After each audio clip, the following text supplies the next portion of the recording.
Welcome to Developing Leadership the Genuine Contact Way, where we're focused on nourishing a culture of leadership by applying timeless principles of life to the art of leadership. In each episode, we're exploring one key principle. We'll share our own wisdom and insights and invite you to consider your own experiences in life and business so far and how you want to further your leadership development with this theme. This week, we're exploring communication. I'm Rachel Bolton, and I'm here with Birgit Williams. We invite you to think of why we communicate. Communication is prompted by some kind of need or desire. A working definition of communication is an exchange of ideas, concepts, or thoughts between two or more entities. That desire for communication is in all of us, and yet it appears differently in all of us. So I like a lot that you're referring to a starting point for us to each sit back and think about communication. What is it for us? What is it for me?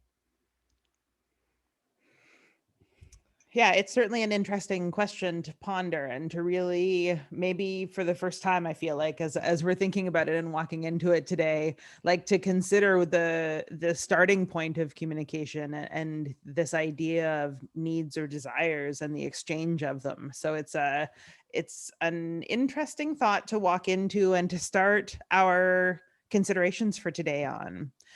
Building on that, we want to offer the next layer of it, which is that at different times, one person in communication is the transmitter and the other one is the receiver, kind of like a walkie talkie.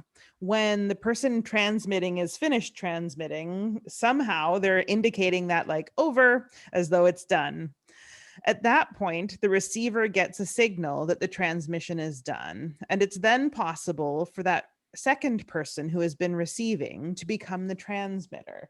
And in this way, communication is an ongoing sending and receiving.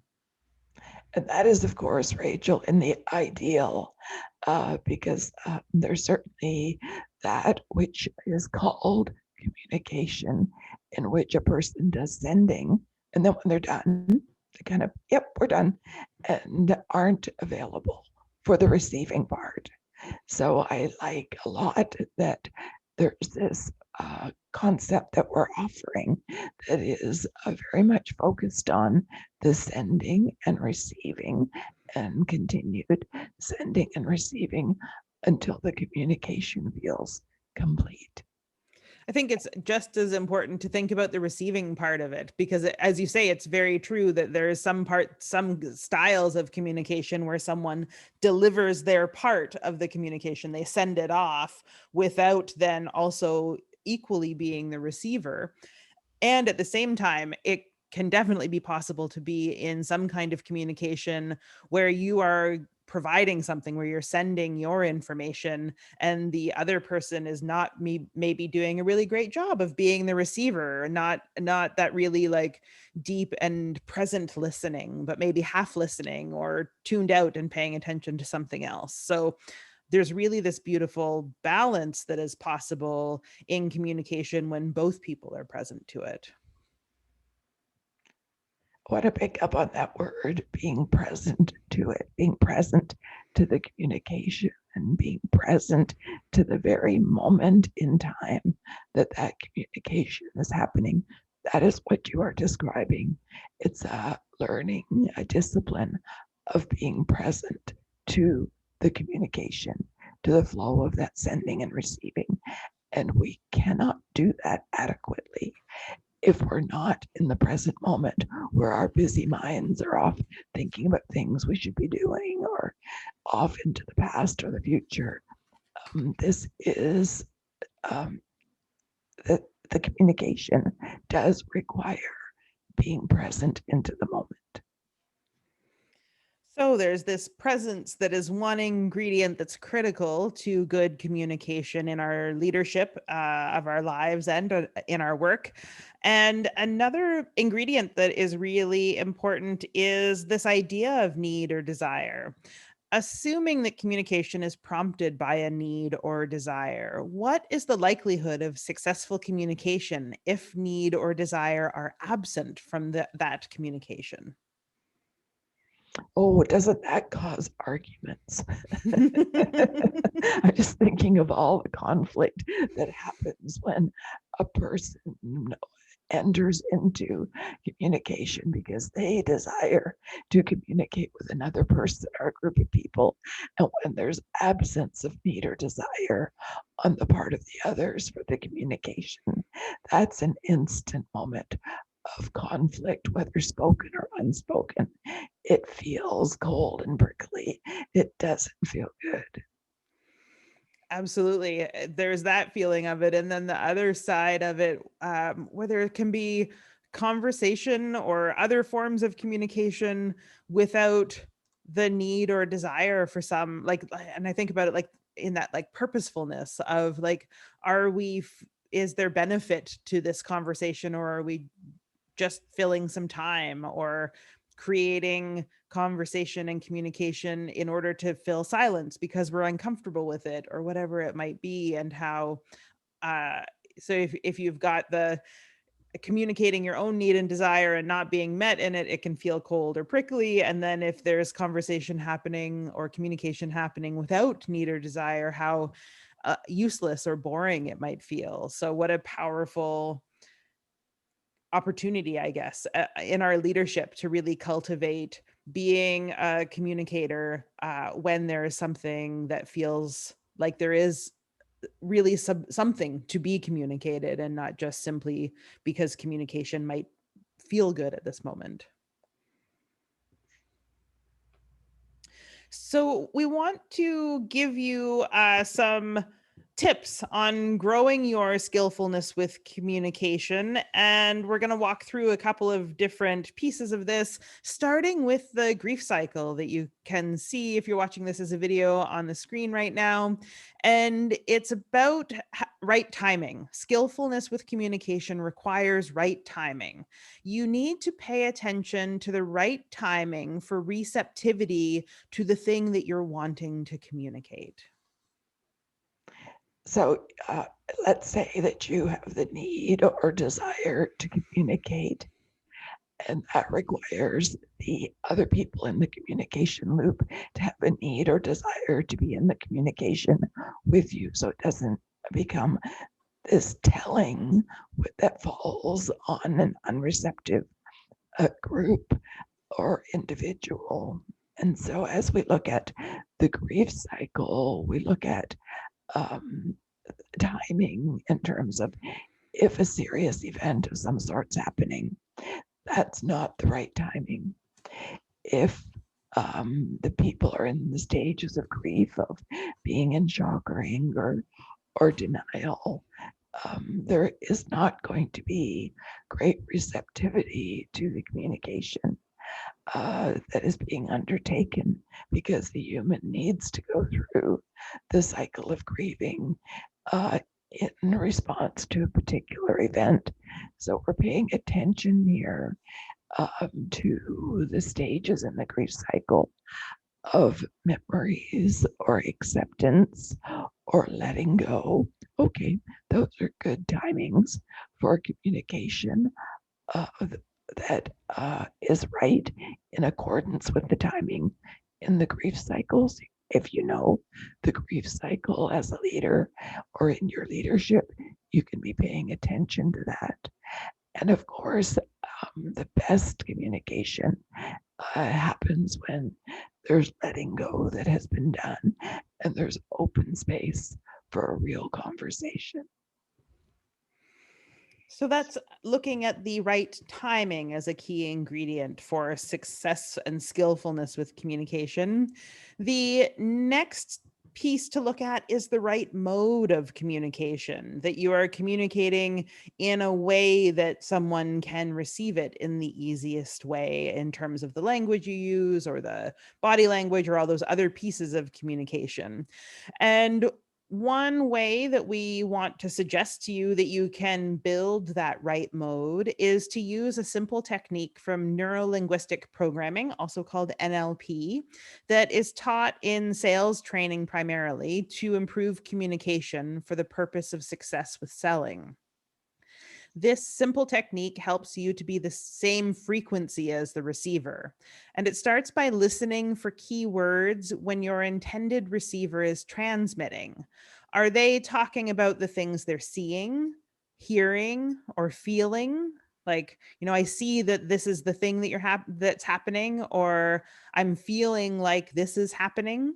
Uh, and when you notice those words, you can adjust your transmission accordingly so that it's also using the same words. If a person's preference is that they're talking about the things that they're seeing in the conversation, using the same words so that you're able to build resonance with the receiver.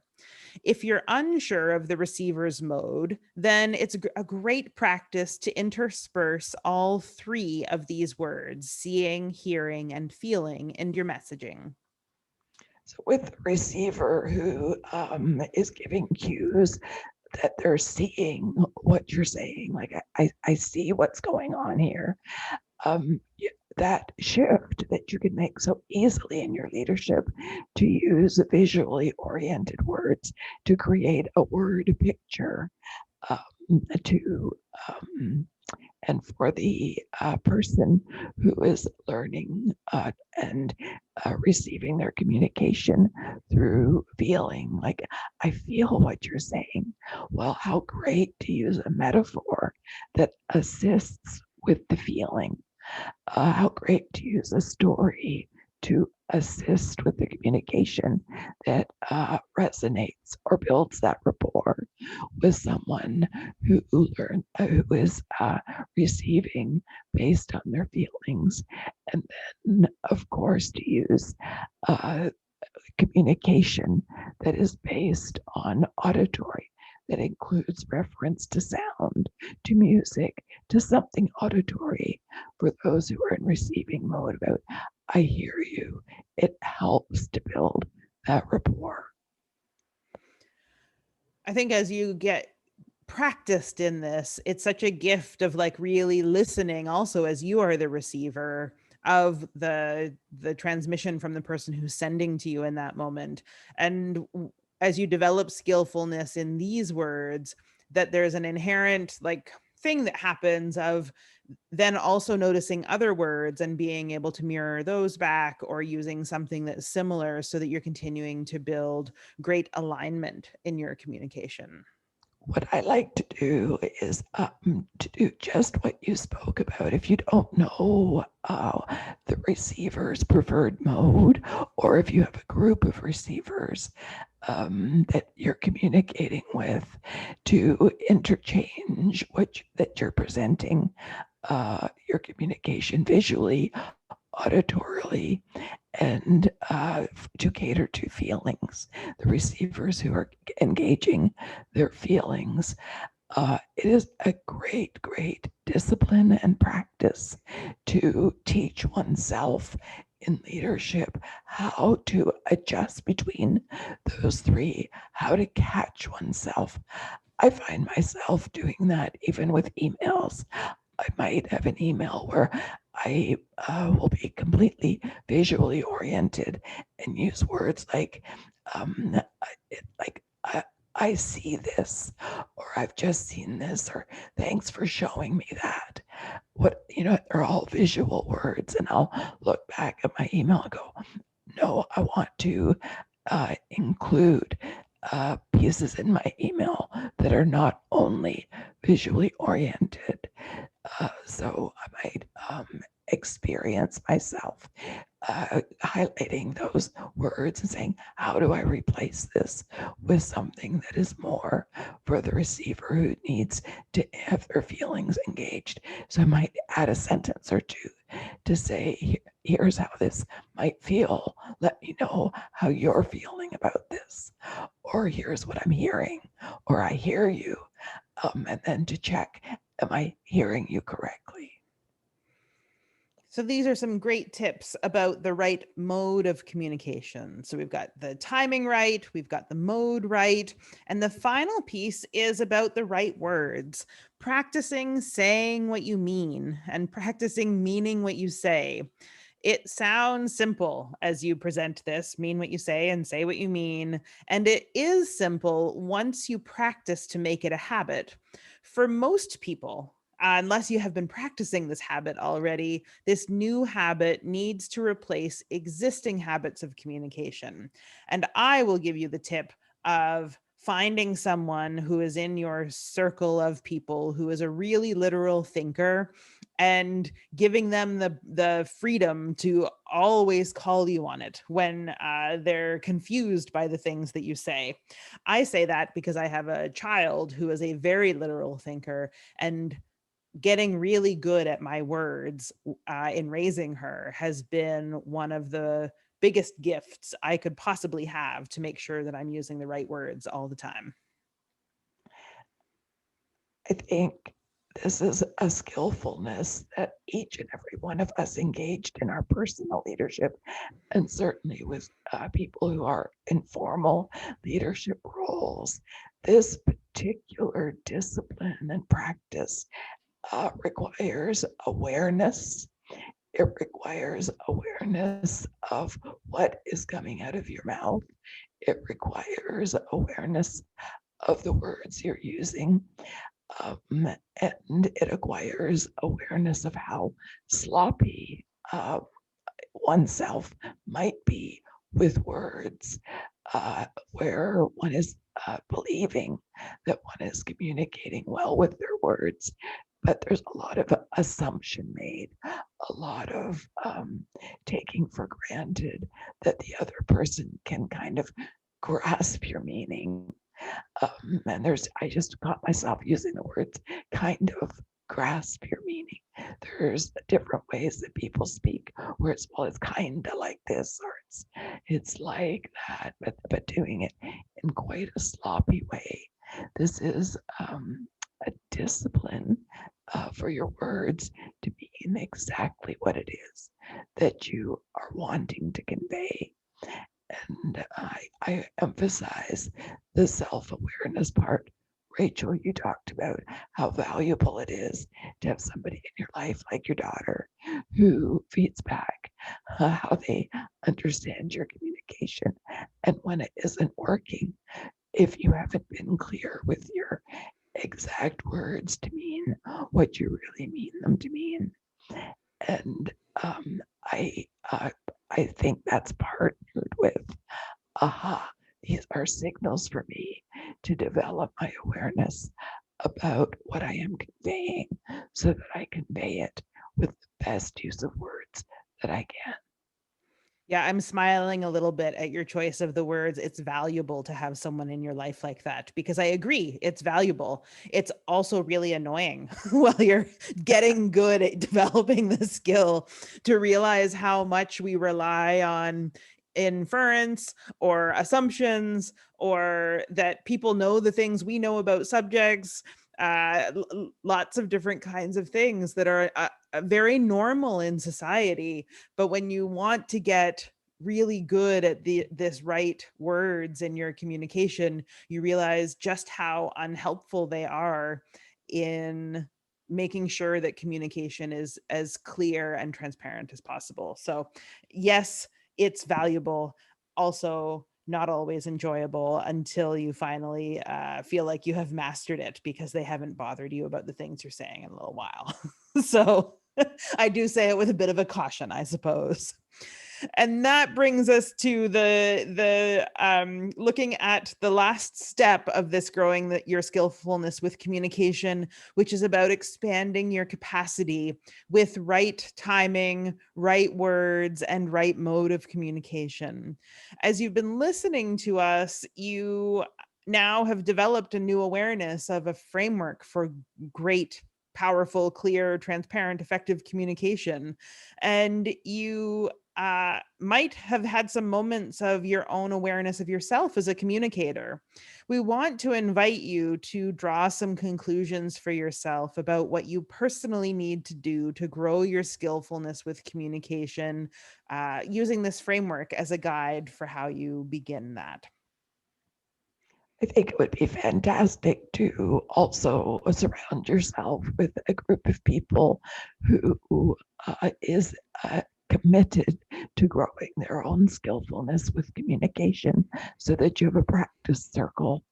And if you keep it what I call simple, don't make it more complex than what we have shared with you here.